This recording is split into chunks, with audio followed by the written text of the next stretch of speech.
Bonjour les amis et bienvenue dans cette nouvelle vidéo de l'histoire de maillot. Donc la semaine passée je vous ai montré le dos de ce maillot. C'était facile puisque c'était un maillot de la Belgique, saison 2012-2013. Maillot domicile rouge. Donc durant cette période des victoires contre les Pays-Bas, le Pays de Galles, la Serbie, l'Écosse, la Slovaquie, la Macédoine du Nord, les États-Unis et la Croatie. Des matchs nuls contre le Monténégro, la Grèce, la Croatie, la France, le Pays de Galles. Des défaites contre l'Angleterre, la Roumanie, la Colombie et le Japon. Alors donc, le maillot rouge de la Belgique pour la saison 2012-2013 conçu par Burdasport a suscité des avis partagés parmi les fans. Voici les principaux points qui revenaient dans les discussions. Au niveau positif, c'est un design original. Contrairement au maillot classique, il incorporait une touche asymétrique avec une bande jaune et noire, qu'on voit bien là, en diagonale, ce qui la rendait unique. Un hommage aux couleurs nationales, l'intégration du noir et du jaune sur le rouge était une bonne façon de représenter pleinement le drapeau belge. Un maillot marquant, ce maillot a accompagné le renouveau des Diables Rouges avec l'émergence de la génération dorée, Hazard, De Bruyne, Lukaku, etc., renforçant son impact symbolique. Les points négatifs, un design jugé étrange, la symétrie de la bande jaune et noire ne plaisait pas à tout le monde, certains trouvaient que cela cassait l'harmonie du maillot. La qualité du textile, comme pour d'autres maillots de Burdasport, certains fans trouvaient que la qualité du tissu et de finition était inférieure à celle des grandes marques comme Adidas et Nike.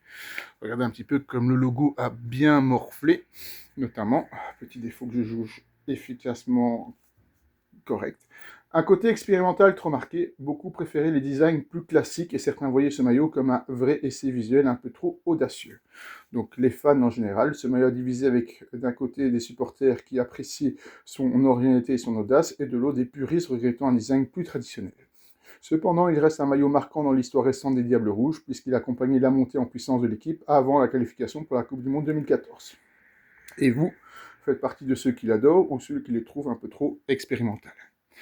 Alors, je vous ai déjà parlé de l'histoire de l'équipe nationale, donc 10 anecdotes sur l'équipe nationale, 10 anecdotes sur le blason, 10 anecdotes sur les maillots. Alors, j'ai un petit peu creusé et j'ai trouvé si on pouvait parler un petit peu de 10 matchs marquants. D'accord ?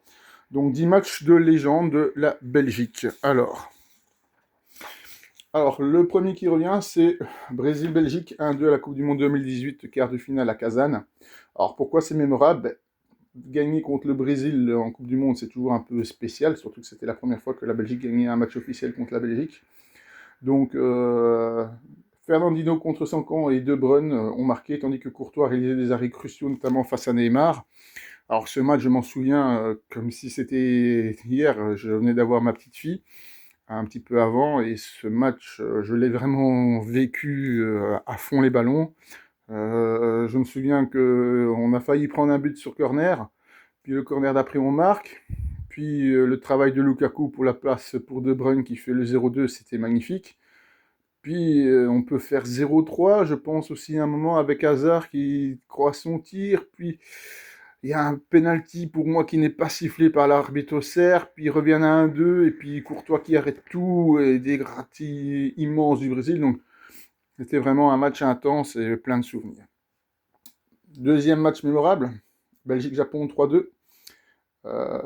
C'était à Rostov, Coupe du Monde 2018 encore. Donc pourquoi c'est mémorable? Mené 0-2 à la 52e minute, la Belgique réalise une remontada légendaire avec des buts de Vertonghen. Alors, ce coup de tête de Vertonghen, on se demande encore ce qu'il voulait faire, mais il l'a mis.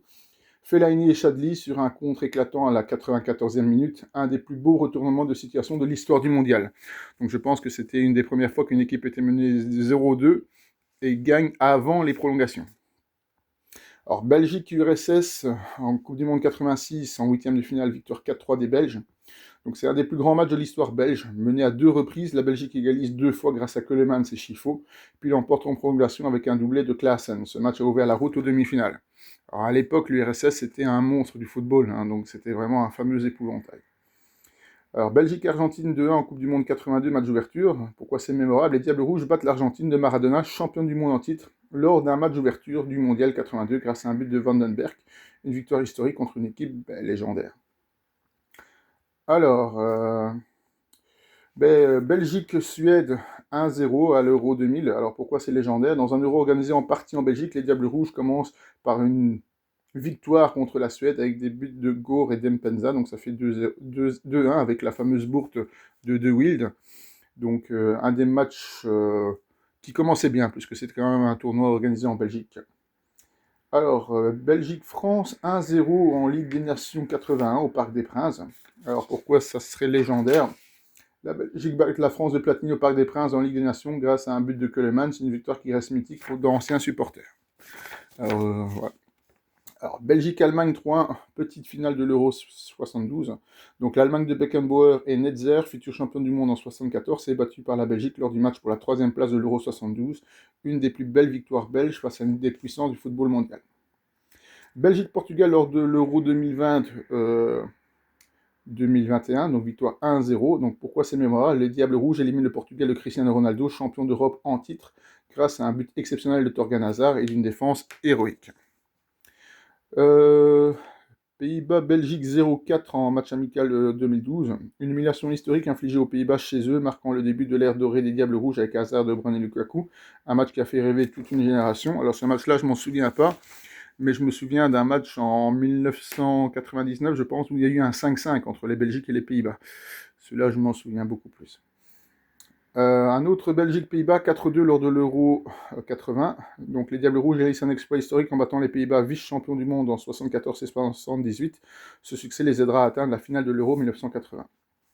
Donc voilà, 10 matchs qui sont un petit peu ressortis des annales. Alors voilà, donc c'est bien sûr les résultats positifs. Et donc lors de la prochaine vidéo d'un maillot de l'équipe belge, je vous montrerai les 10 plus mauvais matchs ou les 10 flops ou les 10 pires matchs qui reviennent quand on parle de l'histoire de la Belgique. Donc le maillot que je vous montre la semaine prochaine, alors il est rouge, il a longue manche, il a du vécu. Donc voilà, si vous avez une idée, n'hésitez pas à commenter. Voilà, à la semaine prochaine pour de nouvelles histoires de maillots.